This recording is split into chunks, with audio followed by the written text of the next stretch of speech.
महाराज जी के आज के विशेषांक में रक्षासूत्र परिवार के सभी सदस्यों का हार्दिक स्वागत है। बाबा जी के भक्तों को राम राम। चाची जी ने आगे बात पूरी करते हुए कहा, हाँ बेटा, वह आजकल की युवतियों की तरह नहीं है, पढ़ी लिखी है, आत्मसम्मान व आत्मविश्वास से जीना जानती है। इस घर को अच्छी तरह संभाल लेगी। बेटा अब देर मत करो। दादी अम्मा ने अपनी बात को आगे बढ़ाते हुए कहा, बेटा मैंने तो उनको इस घर के बालकों के बारे में सब कुछ बता रखा है। उनका परिवार राजी खुशी तैयार है। बस तुम इस सप्ताह में कभी भी साथ चलकर देखभाल लो, फिर तुम्हारी मर्जी। ये शब्द जमींदार साहब का जैसे सहारा से हो गए। मन ही मन सोचा, मिलने में क्या हर्ज है, सब ठीक ठाक लगा तो आगे की सोच लेंगे, वरना जीवन तो कट ही रहा है। अगले सप्ताह एक दिन निश्चित कर वे सिकोहाबाद के पास बसे उस गांव की ओर पहुँचे जहां त्रिवेणी देवी जी अपने परिवार के साथ रहती थीं। भव्य स्वागत के साथ परिवार वालों का व्यवहार उन्हें अच्छा लगा। त्रिवेणी देवी के जिन गुणों की प्रशंसा से अब तक सुनते आ रहे थे, उससे अधिक आकर्षक व्यक्तित्व उन्हें लगा। गौर बड़ा सुंदर नैन नक्श व वाकफोट आत्मविश्वास उनके व्यक्तित्व में झलक रहा था। अपने मन की किसी अधूरे बिखर से गए अस्तित्व को संजोने के लिए उन्हें लगा त्रिवेणी से बेहतर संगिनी हो ही नहीं सकती। संभवतः उनके घर आने से हवेली का सूनापन व बच्चों के जीवन का एकाकीपन दूर हो जाएगा। क्या पता यही ईश्वर की इच्छा हो। बातों बातों में विवाह की बात भी पक्की हो गई। कन्या पक्ष भी अत्यधिक प्रसन्न था। अकबरपुर गांव के प्रख्यात जमींदार व देवाचार्य दुर्गा प्रसाद शर्मा जी के साथ उनकी बेटी का विवाह होने जा रहा था।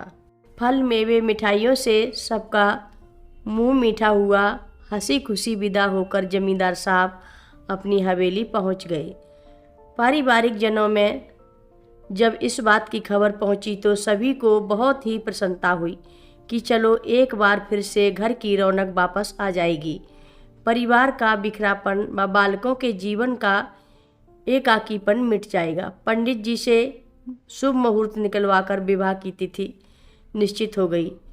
रिश्ते की चाची बुआ ने बालकों को अपनी तरह से समझा दिया कि उनके घर एक नई माँ आने वाली है, जो उन्हें उनकी माँ की तरह ढेर सारा प्यार देगी और हर बात का ख्याल भी रखेगी। बालक लक्ष्मी नारायण को ये बात समझ में नहीं आई कि उनकी माँ की भांति उन्हें और कोई कैसे प्यार कर सकता है। जो ममता दुलार उनकी माँ ने उनके जीवन में सदैव के लिए घोल दिया है, उतनी मिठास कोई और कैसे दे सकता है। बालक केशव देव सबकी बातों को सुनते और अनुमोदन करते जा रहे थे। अभी उनके हृदय में तार्किक शक्ति का कोई पहलू नहीं था। निश्चित महातिथि के दिन सादगी से दुर्गा प्रसाद शर्मा त्रिवेणी जी का विवाह संपन्न हो गया। पारिवारिक लोग, रिश्तेदार, ग्रामीण समाज प्रसन्न मन से आशीर्वाद दे रहे थे। आज फिर ग्राम्य समाज को अत्यंत प्रेम के साथ विशेष भोज में आमंत्रित किया गया था।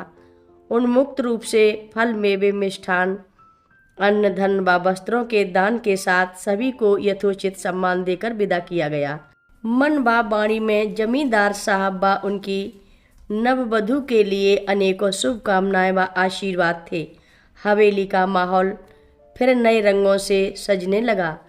रिश्तेदारों की चहल पहल, हंसी ठिठोली भी हवेली की रौनक फिर से लौटने लगी। विवाह संस्कार और सभी आवश्यक रीति रिवाजों के बाद अब अतिथियों व नज़दीकी रिश्तेदारों के वापस लौटने का समय आ गया था।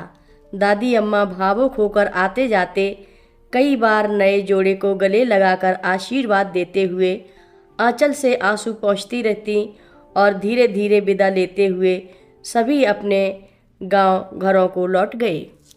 कथा लंबी है, आगे की कथा सभी भक्तों को अगले भाग में सुनाएंगे। हर रोज़ महाराज जी की कथाएं सुनने के लिए सभी भक्तों का धन्यवाद। सभी भक्त रक्षा सूत्र चैनल को सब्सक्राइब करें, शेयर करें, लाइक करें, घंटी बजाना ना भूलें। कमेंट बॉक्स में लिख भेजें जय नीव करोरी बाबा जी महाराज। सभी भक्त मिलकर बोलो नीव करोरी बाबा जी महाराज की जय जय बोलो, सिद्धि माता की जय जय बोलो, जय श्री राम बोलो।